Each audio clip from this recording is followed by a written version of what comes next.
into the body. So if it is healthy, more water is taken in. If it's not healthy, less water is going in. Now what's the importance of that? When it is healthy, more water goes in. The body gives a signal that everything is all right. Now there's less water. What happens is, the signal which comes out, which is supposed to be I'm thirsty, comes out as I'm hungry. So you start eating more.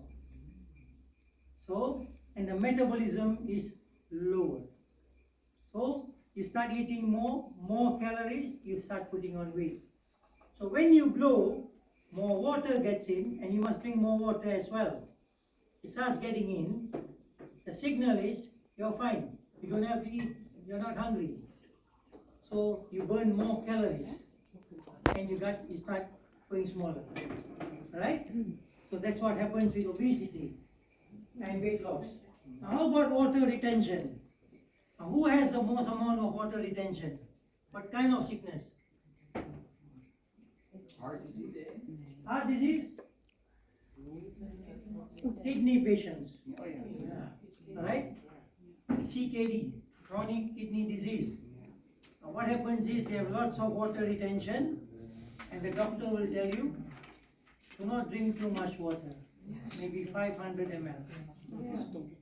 What's happening then? The doctor has just put a life sentence on the patient, death sentence. Because the body needs about 3 liters a day, and now you're working on 500 ml. Because it is not the doctor who is going to die, it's the patient. His problem is the water retention. When I give less water, the problem is solved. But it's creating another problem for the patient. Because other parts of the body need that water. So what happens is, if let's say it's 500 ml, you give them the 500 ml of the charged water. It goes to the cells, makes the cells work again. At the same time you blow, the water retention starts disappearing. And when it disappears, you start increasing the amount of water slowly. 100 ml. So from 5 you go to 600. After 2 weeks you check, okay, everything is fine. Another 100. And suddenly you see they'll be drinking 1.5 to 2 liters a day. It's happening.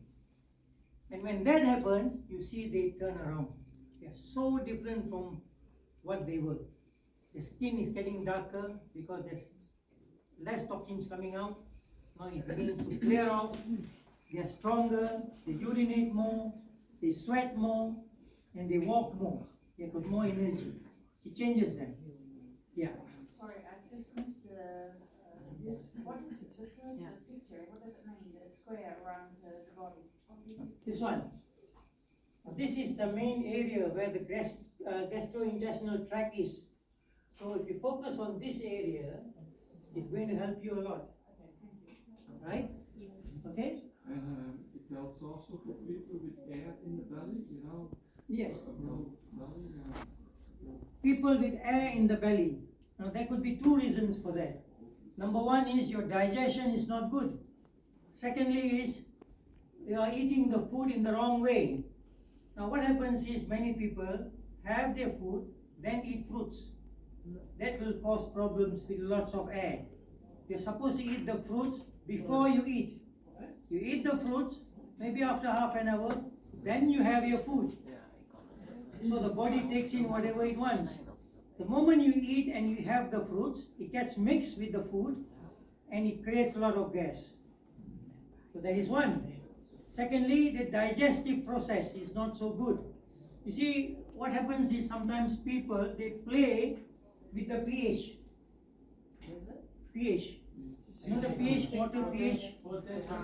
Yeah, pH. 7 is neutral, below 7 is acidic, above 7 is alkaline. Right? So sometimes, you see like here, digestion, it needs to be very acidic. And you start taking alkaline water at that time, it neutralizes the acidity. So it doesn't digest as well as it should. So So then it creates problems for you. You understand? Sometimes too much acidity, the walls are impacted.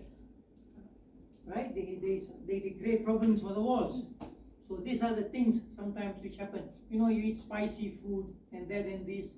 So you must be careful with the food as well. Or with that. Yeah? That